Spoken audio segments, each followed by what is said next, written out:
மாணவர்கள் அனைவருக்கும் வணக்கம். வகுப்பு 5ஆம் வகுப்பு பாடம் தமிழ்.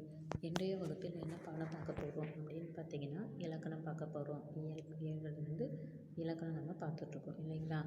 இந்த இலக்கணம் பார்த்திங்கன்னா போன வகுப்பில், அதாவது ஒரு வகுப்பில் காலத்தை பற்றி பார்த்தோம், இன்னொரு வகுப்பில் என்ன பார்த்தோம், எழுவாயினா என்ன, பயனிலைனா என்னன்றதை பற்றி பார்த்தோம். அதுக்கப்புறம் எழுவாய்க்கும் பயனிலையை எப்படி நம்ம இங்கே கண்டுபிடிச்சி எழுதணுன்றதை பார்த்தோம் இல்லைங்களா. ஆனால் இன்றைக்கி வகுப்பில் நம்ம என்ன பார்க்க போகிறோம் அப்படின்னு பார்த்தீங்கன்னா, ரா ரா ல ல ழா ந ந வேறுபாடு, இந்த சொற்களினுடைய வேறுபாடுகளை எப்படி இருக்குது என்பதை பற்றி தான் இப்போ நம்ம இந்த பாடத்தில் பார்க்க போகிறோம். சரிங்களா. இப்போ பார்த்தீங்கன்னா இன்றைக்கி அதாவது ர ரா, அதாவது என்ன ரா கொடுத்துருக்காங்க, வல்லினரா இடையினரா நமக்கு கொடுத்துருக்காங்க இல்லையா. இந்த வல்லினரா இடையினரா சொற்களினுடைய இந்த ராரா ஒலி சொற்களினுடைய என்ன வேறுபாடு இருக்குது, வல்லினராவுக்கும் இடையினராவுக்கும் உள்ள வேறுபாடு எது என்பதை பற்றி பார்க்குறோம். சரிங்களா. அதாவது ஒரு எடுத்துக்காட்டு நமக்கு கொடுத்துருக்காங்க. என்ன கொடுத்துருக்காங்க அப்படின்னு பார்த்தீங்கன்னா, இப்போ அரிய அரிய கொடுத்துருக்காங்க. இங்கே இடையினரா, இது வல்லினரா இல்லையா. இப்போ எல்லோரும் நம்ம இது சின்னரா இது பெரியரா நம்ம சொல்லுவோம் இல்லைங்களா. பெரியரா என்னரா வல்லினரா, சின்னரா இடையினரா இல்லையா. ஆனால் எல்லோரும் வல்லினரா எது இடையினரா எதுன்றது நமக்கு தெரியாது ஒரு சிலருக்கு இல்லையா. ஆனால் அதனால் ஒரு சிலர் சின்னரா பெரியரா, சின்னலா பெரியலா அப்படின்னு நம்ம சொல்கிறோம் இல்லையா. அந்த மாதிரி சொல்லக்கூடாது. வல்லினரா இது இடையினரா இல்லையா.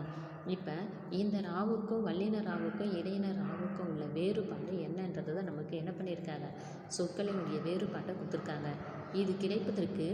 இது கிடைப்பதற்கு அரிய புத்தகம், அதாவது இடையினரா அரிய புத்தகம் அப்படின்னு கொடுத்துருக்காங்க.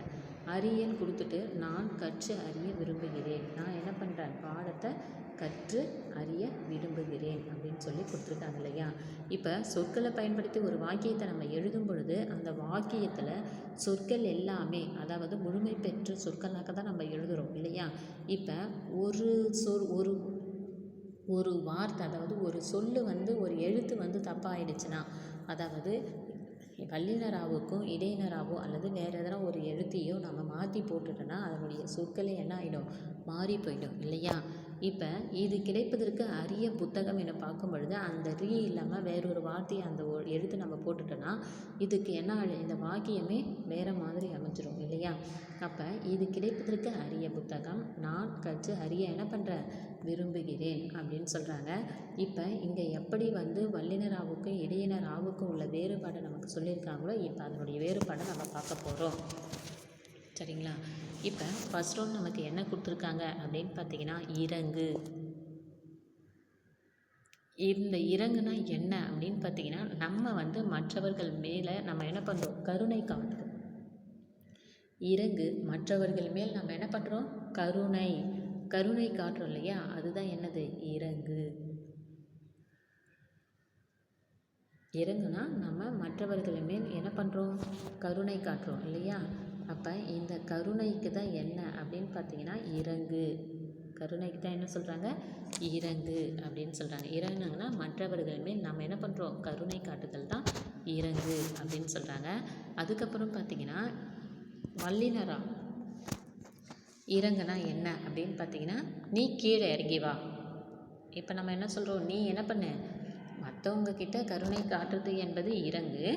வல்லினராவுக்கு பார்த்திங்கன்னா இறங்கு என்பதுக்கு நீ என்ன பண்ண, மேலே இருந்து கீழே இறங்கி வா. கீழே இறங்கி வா அப்படின்னு பார்க்கும்பொழுது நம்ம என்ன பண்ணுறோம், இங்கே கீழிறங்கி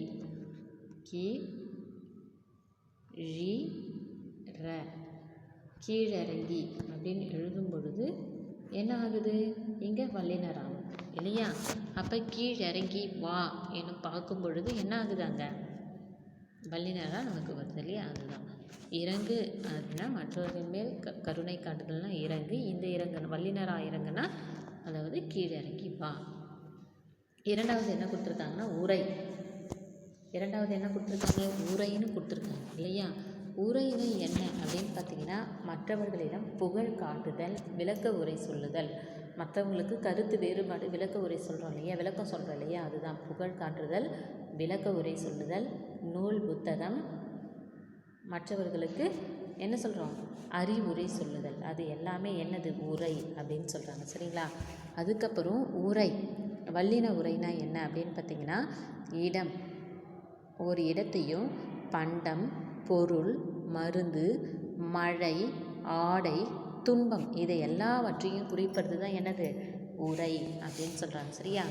இடம், பண்டம், பொருள், பொருள் எல்லாத்தையும் என்ன பண்ணுறோம், ஒரு உரைக்குள்ளே போட்டு வைக்கிறோம். மருந்தை என்ன பண்ணுறோம், ஒரு உரைக்குள்ளே போட்டு வைக்கிறோம். சரிங்களா. ஆடை என்ன பண்ணுறோம், ஒரு உரைக்குள்ளே போட்டு வைக்கிறோம். உரைனா என்ன அப்படின்னு பார்த்திங்கன்னா, எல்லா பொருட்களையும் வெளிப்படையாக வைக்காமல் அதுக்குன்னு ஒரு பாக்ஸு, இப்போ நெல் கொட்டி வைக்கிறோன்னா அதுக்கு என்ன பண்ணுறோம், ஒரு தொன்னையோ அல்லது ஒரு பானை உரைக்குள்ளேயோ என்ன பண்ணுறோம், கொட்டி வைக்கிறோம் இல்லையா, பாதுகாப்பாக இருக்கணுன்றதுக்காக. இப்போ காய்கறி வாங்குறோன்னா காய்கறியை வந்து ஒரு உரை, அதாவது உள்ள ஒரு பைக்குள்ளே தான் போட்டு நம்ம வாங்கிட்டு வரோம் இல்லையா, அதுதான் உரை.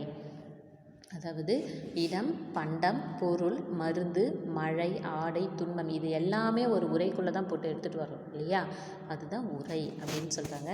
மூன்றாவது என்ன சொல்லியிருக்காங்க அப்படின்னு பார்த்திங்கன்னா, ஏரி. ஏரினா என்ன அப்படின்னு பார்த்திங்கன்னா, நீர்நிலைகள் நிறைந்த இடம்.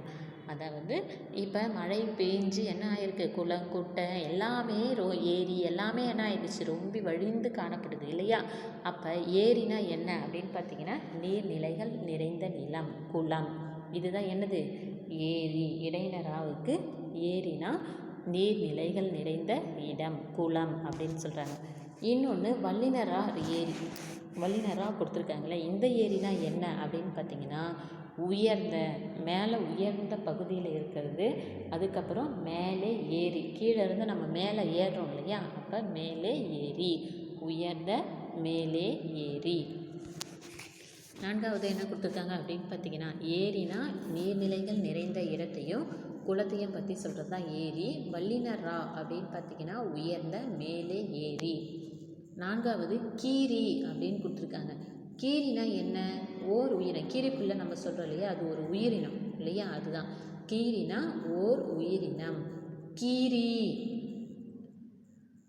பிளந்து அறிந்து, அதாவது நம்ம என்ன பண்ணுறோம் அப்படின்னு பார்த்திங்கன்னா, ஒரு உயிரின வகை தான் கீரி அப்படின்னு சொல்கிறோம். வல்லினரா கீரினா என்ன அப்படின்னு பார்த்திங்கன்னா, எந்த ஒரு பொருளை பார்த்தாலும் அந்த பொருளை நம்ம என்ன பண்ணுறோம், அதுக்குள்ளே என்ன விதை இருக்குது, என்ன இருக்குது என்பதை பற்றி நம்ம என்ன பண்ணுறோம், கிழித்து அதை ஆராய்ச்சி பார்க்குறோம் இல்லையா, அதுதான் பிளந்து அறிந்து. கீரினா பிளந்து அறிந்து அப்படின்னு சொல்கிறாங்க. சரிங்களா. அதுக்கப்புறம் ஐந்தாவது என்ன கொடுத்துருக்காங்க அப்படின்னு பார்த்திங்கன்னா, பொறி. பொறினா என்ன அப்படின்னு பார்த்திங்கன்னா, வறுத்து பொரிக்கிறோம் இல்லையா, அதுதான் பொறி அப்படின்னு சொல்கிறாங்க. அதாவது நெற்பொறி, பொரிதல். அதாவது இப்போ எண்ணெய்க்குள்ளே நம்ம கடுகு போடுறோம் அப்படின்னு பார்த்திங்கன்னா, அது என்ன ஆகுது, அந்த கடுகு வந்து பொரிந்து காணப்படுது, அதுதான் பொரிதல். நெற்பொறி, பொரியை வந்து கொட்டி நம்ம வானலில் வறுக்கிறோம் அப்படின்னு பார்த்திங்கன்னா, அது என்ன ஆகுது, நெற்பொறினா அதாவது சின்ன சின்ன பொறி மாதிரி வரும் இல்லையா, அதுதான் பொறி. அதுக்கப்புறம் வல்லின பொறினா என்ன அப்படின்னு பார்த்திங்கன்னா, தீப்பொறி, அறிவு. தீப்பொறி, அறிவு. எழுந்து, வரிவண்டு. எழுந்து, வரிவண்டு இதற்கான பொருள். சரிங்களா.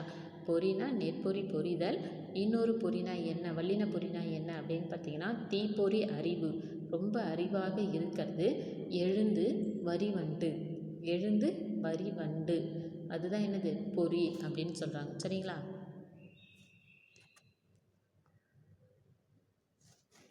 அதுக்கப்புறம் பார்த்திங்கன்னா, நமக்கு என்ன கொடுத்துருக்காங்க அப்படின்னு பார்த்திங்கன்னா, என்ன கொடுத்துருக்காங்க, ஒளி, ஒளி அதாவது கலை, கலை, கழை அப்படின்னு கொடுத்துருக்காங்க இல்லையா. இப்போ ஃபஸ்ட்டு நமக்கு எப்படி வந்து எடுத்துக்காட்டில் பார்த்தோமோ அதே தான், கலை, கலை, கழைன்னு கொடுத்துருக்காங்க இல்லையா. ஃபஸ்ட்டு வந்து நம்ம 2 ஒலிகளினுடைய வேறுபாடை பார்த்தோம். இப்போ 3 ஒலிகளினுடைய வேறுபாடை பார்த்து போகிறோம் இல்லையா. இப்போ கலைனா என்ன அப்படின்னு பார்த்திங்கன்னா, கலை நிகழ்ச்சிகள் நடத்துகிறோம் இல்லையா, நாட்டிய கலைகள் நடத்துகிறோம் இல்லையா, அதுதான் கலை. நாட்டியம் என்பது ஒரு கலை, அதுதான் என்னது, கலை அப்படின்னு சொல்கிறாங்க. சரியா. அதுக்கப்புறம் கீழ் நோக்கி எல்லாம் கொடுத்துருக்காங்க இல்லையா, கலை. இந்த கலைனா என்ன அப்படின்னு பார்த்திங்கன்னா, களை எடுக்கிறோம் பாருங்கள். இப்போ வயல்வெளிக்கெலாம் போனோன்னா அந்த வயல்வெளியில் வந்து என்ன பண்ணுறாங்க, களை வெட்டுறாங்க, களை எடுக்கிறாங்க இல்லையா, அந்த கலை தான் என்ன சொல்கிறாங்கன்னா, வயலில் களை எடுத்தல். களை வெட்டுறது, அப்புறம் வயல்வெளியில் நெற்பயிரெலாம் இருந்தால் களை பறிக்கிறது நம்ம சொல்லுவோம் இல்லையா, அந்த களை எடுக்கிறது, இதுதான் என்னது களை அப்படின்னு சொல்கிறாங்க. அதுக்கப்புறம் கழை. கழைனா என்ன அப்படின்னு பார்த்திங்கன்னா, கரும்பினுடைய அந்த குருத்தை நம்ம என்ன பண்ணுவோம், அதுதான் கழை அப்படின்னு சொல்கிறோம். சரியா? கரும்பை தான் என்ன பண்ணுறாங்க, கழை என்றும் கூறுவர். கரும்பைக்கு என்னன்னு சொல்கிறாங்க, கழை என்றும் கூறுவர். கலைனா, கலை என்பது ஒரு கலை, நாட்டியம் என்பது ஒரு கலை. கலைனா வயல்வெளியில் களை எடுக்கிறது, அது ஒரு கலை. கழைனா கரும்பை தான் என்ன பண்ணுறாங்க, கழை என்றும் கூறுவர் அப்படின்னு சொல்கிறாங்க. சரிங்களா?